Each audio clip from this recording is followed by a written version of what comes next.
सासू माँ बदल गई।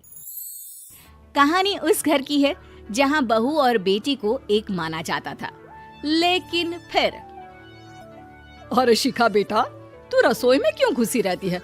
जा, रोटी मैं बना लूंगी। नहीं नहीं माँ जी, आप बैठिए, बस सारा खाना बन ही गया है। श्वेता को बोल देती हूँ, वो खाना लगा देगी सबका। सॉरी भाभी, मेरे पास वक्त नहीं है। माँ, मुझे पैसे देना, पार्लर जाना है। हाँ हाँ चली जाना, भाभी को भी ले जाना। वो भी जाने को बोल रही थी पार्लर, पर पहले ना मदद कर दे उसके खाना लगाने में। देख माँ, वो बहू है, उसे बहू रहने देना, इतना सर पर मत चढ़ा भाभी को। श्वेता, ज्यादा मत बोला कर। बहू और बेटी में कोई फर्क नहीं होता है। जा जाकर काम कर। ननद को माँ का भाभी से इस तरह प्यार करना बिल्कुल अच्छा नहीं लगता। वो बार बार किसी न किसी तरह माँ को भाभी के खिलाफ भड़काती रहती, लेकिन कोई फायदा ना होता। एक रोज, अरे बेटे किशन, जा बहू को कहीं घुमा कर ला, सारा दिन घर में काम करती रहती है। हाँ हाँ माँ, हम लोग जा रहे हैं ना गोवा। अच्छा जी, भाभी ने तो हमें बताया भी नहीं। वैसे तो सारी पंचायत करती है, ये गोवा वाली बात क्यों छुपा गई हमसे? अरे क्योंकि उसे खुद नहीं पता था बहन। मुझे टिकट सस्ती मिल रही थी तो मैंने बुक कर दिया। हाँ शिखा, पैकिंग कर ले, संडे हम जा रहे हैं गोवा। दोपहर में शिखा पैकिंग कर रही थी कि सास आ जाती है। ये क्या बहू, साड़ियाँ? अरे गोवा जा रही है घूमने या फिर शादी में मायके हैं? माँ जी, ऐसा कुछ है ही नहीं, समझ में नहीं आ रहा क्या रखूं कपड़े में। अरे तेरी और श्वेता की साइज तो एक ही है, उसके कुछ मॉडर्न कपड़े ले ले, आकर लौटा देना। हाँ माँ जी, ये ठीक रहेगा। शिखा श्वेता के पास जाती है और उससे कपड़े मांगती है। ना जी ना, मैं अपने कपड़े ना दूं, वैसे भी फैल जाएंगे मेरे कपड़े, बहुत महंगे वाले हैं। शिखा मुंह लटकाकर कमरे में आ जाती है तो सास कहती है, चल तैयार हो जा, तुझे मैं शॉपिंग करा कर लाती हूँ गोवा की। बस फिर क्या था, सास बहू निकल जाते हैं मार्केट और एक से बढ़कर एक ड्रेस खरीद कर घर आते हैं। पहले बता देती कि नए कपड़े दिलाने वाली है भाभी को, तो मैं अपने ही दे देती ना भाभी को, मुझे दिला देती नए कपड़े। देख श्वेता, परिवार का मतलब सबके साथ रहना होता है, ना कि सिर्फ अपना सोचना। वैसे भी तुझे अच्छे संस्कार सीखने चाहिए। और रही बात कपड़ों की, तो शिखा, आज से घर पर भी तू मॉडर्न कपड़े ही पहनेगी। कोई जरूरत नहीं है ये साड़ी वाड़ी लपेटने की। अब क्या था, घर पर श्वेता और शिखा एक जैसे रहते। एक बार पड़ोसन आती है। अरे बेटा, अपनी माँ को तो बुलाना, जरा बात करनी है। शिखा सास को बताती है और रसोई में चली जाती है। ये आपकी बेटी बहुत बड़ी हो गई है, इसके लिए एक रिश्ता है, कहो तो बता दूं। ये बेटी नहीं बहू है, घर में सब एक जैसा ही रहता है। वैसे मेरी बेटी भी बड़ी हो गई है, कोई रिश्ता हो तो जरूर बताना। पड़ोसन रिश्ता लेकर उन लोगों के घर आती है। तब श्वेता की होने वाली सास कहती है, तो ये घर है, कितने मंजिल का है? और ये बहू ने आपकी क्या पहन रखा है, जीन्स टॉप? अरे भाई, साड़ी वाड़ी नहीं है क्या इसके पास? देखिए, सर्दी है तो साड़ी में बहू कैसे मैनेज करती, वैसे पहनती है साड़ी भी। देखिए, हम लोग ठहरे पैसे वाले लोग, कोई कमी नहीं है हम लोगों के पास पैसों की, बहुत पैसे हैं, जमीन, नौकर चाकर, कार, सब कुछ है, लेकिन घर में संस्कारी बहू चाहिए, समझ रही हैं ना आप? सास कुछ कहती कि श्वेता बोल पड़ती है, हाय रे, नौकर चाकर से लेकर जमीन, कार, पैसा, हाँ, मुझे रिश्ता मंजूर है मुझे। अरे रुक जा श्वेता, मैं बात कर रही हूँ ना। देखिए, हम लोगों के घर इतनी आजादी नहीं मिलेगी। अरे हाँ कर देना माँ, हाँ कर दे जल्दी से। सास क्या करती, बेटी की शादी ऐसे घर में कर देती है जहाँ ना उनके विचार मिलते हैं और ना ही आचार। शादी के बाद एक रोज फोन पर, श्वेता बेटा, एक बार घर आ जा, बहुत दिल करता है तुझे देखने का। माँ, वो घर पर बहुत काम होता है, कैसे आऊँ? बड़ा घर है, लेकिन आने जाने वालों की लाइन ही लगी रहती है। बेटा मैं तो जानती थी उस घर का हाल, लेकिन तू ही नहीं मान रही थी। माँ देख, हर घर का यही हाल है। तेरी बेटी को यहाँ घूंघट हटाने की परमिशन नहीं है और एक तरफ भाभी स्कर्ट पहनकर घूम रही है।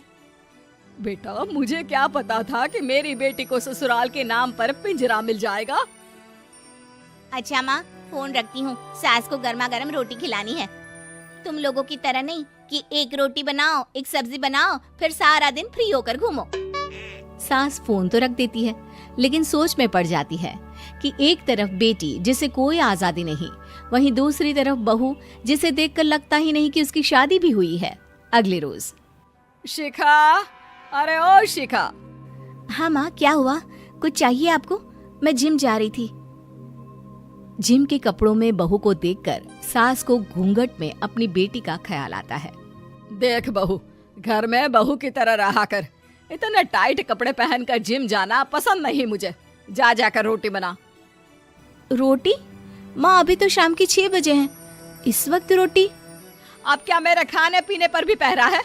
अरे जब मर्जी तब मैं अपने घर में खा भी नहीं सकती क्या? बहू को अजीब लगता है।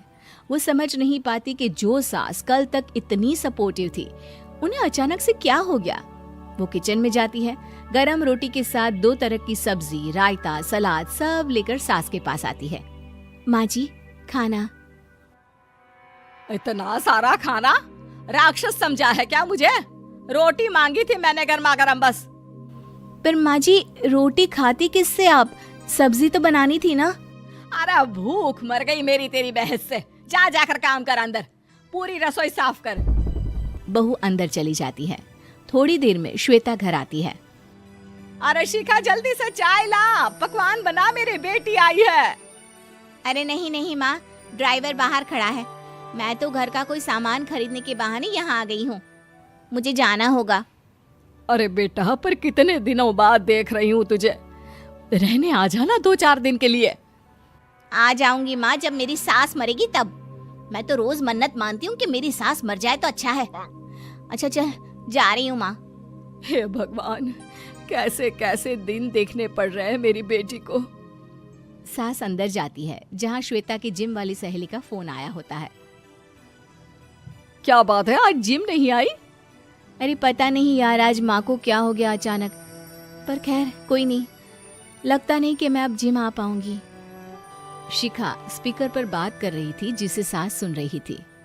यार ये सास ना होती ही ऐसी है। मैं तो कहती हूँ बुढ़िया जल्दी मरे और तू आराम से जिए। शिखा को सहेली की बात पर गुस्सा आ जाता है। माँ के मरने की कौन सा बच्चा दुआ मांगता है मोहिनी? आगे से ऐसी बात मेरे सामने मत करना। हमारे घर की शोभा ही माँ है। क्या हुआ जो थोड़ी सख्ती दिखा रही है? उसमें भी कोई ना कोई उनकी भलाई ही होगी। मैं तो कहती हूँ भगवान मेरे जैसी सास सबको दे, जो सिर्फ माँ की तरह है। सास वाली तो कोई बात ही नहीं है उनमें। सास ये बात सुन रही थी। उनकी आंख में आंसू आ जाते हैं कि क्यों वो बेटी की किस्मत में बहू को भी भागीदार बना रही थी। शिखा, अरे ओ शिखा, क्या हो गया? जिम नहीं जाना क्या? सासू माँ की नई सहेली। प्रिया किचन में चाय बना रही होती है और सुमन ड्राइंग रूम में बैठकर मजे से टीवी देख रही होती है। तभी दरवाजे की घंटी बजती है। प्रिया, जरा देखना तो कौन आया है। देखती हूँ मम्मी जी। प्रिया दरवाजा खोलती है तो सामने पड़ोस वाली विमला आंटी खड़ी होती हैं। नमस्ते आंटी जी, कैसी हैं आप? मैं तो बिल्कुल ठीक हूँ बेटा, पर तेरी सास को क्या हुआ है? आजकल कहीं दिखती ही नहीं है। जब देखो तब टीवी के आगे जमी रहती है। अंदर तो आइए आंटी। अरे ओ दीपक की अम्मा, कहाँ हो? अरे विमला, आओ आओ, क्या बात है, बड़े दिन बाद याद आई तुम्हें मेरी। मैं तो हमेशा ही तुम्हें याद करती हूँ, पर तुम ही गायब रहती हो और आजकल तो बाहर भी नहीं आती जाती। तबीयत तो ठीक है ना तुम्हारी? अरे तबीयत को क्या होना है, इस उम्र में तो कुछ ना कुछ लगा ही रहता है। मेरी छोड़ो, तुम ये बताओ कि क्या चल रहा है गली मोहल्ले में? तुम गली मोहल्ले की छोड़ो, चल तो तुम्हारे पड़ोस में रहा है। तुम्हारी नई सहेली आई है। मेरी कौन सी नई सहेली? मैं तो यहाँ बस तुमसे बातचीत कर लेती हूँ, या फिर बाजू वाली शर्मा की बहू से 2-4 बातें कर लेती हूँ। इसीलिए तो कहा कि तेरी नई सहेली आई है। अब कोई पड़ोस में आया है तो बात तो होनी ही है। कम से कम इसी बहाने हमारा भी एक ग्रुप बन जाएगा। फिर सब मिलकर अपनी बहुओं की शिकायतें किया करेंगे। दोनों हंसने लगते हैं। तभी प्रिया चाय लेकर आती है और सामने टेबल पर रख देती है। दोनों चाय पीती हैं और बातें करते हैं। चलो मैं चलती हूँ, अब कल मिलते हैं। राम राम। अगले दिन प्रिया किचन में कुछ काम कर रही होती है और सुमन आराम से सोफे पर बैठकर मटर छिल रही होती है। तभी डोरबेल बजती है। प्रिया दरवाजा खोलती है तो सामने उनकी नई पड़ोसन खड़ी होती है। जी आप कौन? मैंने पहचाना नहीं। नमस्ते बेटा, मैं शारदा। आपके बगल वाले घर में अभी 2-4 दिन पहले ही शिफ्ट हुए हैं। ओह अच्छा। नमस्ते आंटी, अंदर आइए ना आप। देखिए तो मम्मी जी आज कौन आया है। इतना कहकर प्रिया किचन में चाय बनाने चली जाती है। नई पड़ोसन को घर पे देखकर सुमन थोड़ा हैरान हो जाती है। नमस्ते बहन जी, मैं शारदा, आपकी नई पड़ोसन। अच्छा, आप हैं हमारी नई पड़ोसन। आइए और बताइए कैसी हैं आप? जी बिल्कुल ठीक हूँ। वो दरअसल घर पर छोटी सी पूजा रखवाई थी, बस उसी का प्रसाद देने चली आई। सोचा इसी बहाने नए पड़ोसियों से भी मुलाकात हो जाएगी। ये तो बहुत अच्छा सोचा आपने। सुमन प्रिया को आवाज लगाती है। अरे ओ बहू, जरा चाय पानी का तो आके पूछ लो। ये आजकल की बहुएं भी ना, जब तक बोलो नहीं तब तक कुछ नहीं करेंगी। आई मम्मी जी। प्रिया चाय लेकर आती है। दोनों बैठकर चाय पीती हैं और खूब सारी बातें करती हैं। अच्छा बहन जी, अब मैं चलती हूँ, फिर मिलते हैं। अब तो आना जाना लगा ही रहेगा। शारदा के जाने के बाद प्रिया किचन से बाहर आती है। क्या बात है मम्मी जी, आप दोनों को देखकर तो लगा ही नहीं कि पहली बार मिल रही हो। आप दोनों तो बिल्कुल बिछड़ी हुई सहेलियों की तरह बातें कर रही थी। अरे जब दो औरतें मिल जाती है ना तो बातें अपने आप ही निकल आती है। अब तू अपने काम पर ध्यान दे, बातों पे नहीं। ऐसे ही कुछ दिन बीत जाते हैं। अब सुमन और शारदा अच्छी सहेलियां बन गई होती हैं। दोनों एक साथ मंदिर जाती, मार्केट जाती और कभी कभी तो विमला भी इनके साथ मिलकर खूब हंसी ठिठोली करती। एक शाम तीनों बैठकर सुमन के घर पर चाय पी रही होती हैं कि तभी बहुत तेज बारिश शुरू हो जाती है। सुमन जोर से प्रिया को आवाज लगाती है। प्रिया, ओ प्रिया, देख कितनी तेज बारिश हो रही है। जाके छत से सारे कपड़े ले आ, नहीं तो सब भीग जाएंगे। सुमन 2 बार आवाज लगाती है लेकिन प्रिया का कोई जवाब नहीं आता। शायद प्रिया कुछ काम कर रही है, इसीलिए कुछ जवाब नहीं दे रही। अरे काहे का काम, आराम फरमा रही होगी महारानी। तभी प्रिया बीमार हालत में अपने कमरे से बाहर निकलती है। हाँ मम्मी जी, क्या हुआ? मेरी तबीयत थोड़ी ठीक नहीं है ना, इसलिए आग लग गई। अरे सारे कपड़े भीग गए और तुझे सोने से फुर्सत नहीं है। सबके सामने सुमन के मुंह से ऐसी बातें सुनकर प्रिया उदास हो जाती है और छत से कपड़े उतारने चली जाती है। सुमन, ये क्या बात हुई? प्रिया ने बताया ना कि उसकी तबीयत ठीक नहीं, इसलिए उसकी आंख लग गई। तुम भी ना खामखा उसे सबके सामने सुना दिया। अरे आप नहीं जानती शारदा जी, कुछ बहुएं ना बहुत आलसी होती है, घर का एक काम नहीं करना चाहती। ऐसा नहीं है सुमन, तुम्हारी बहू तो बहुत प्यारी है, तुम्हारी सारी बात भी तो मानती है। हाँ सुमन, तुम प्रिया के बारे में ऐसा क्यों सोचती हो?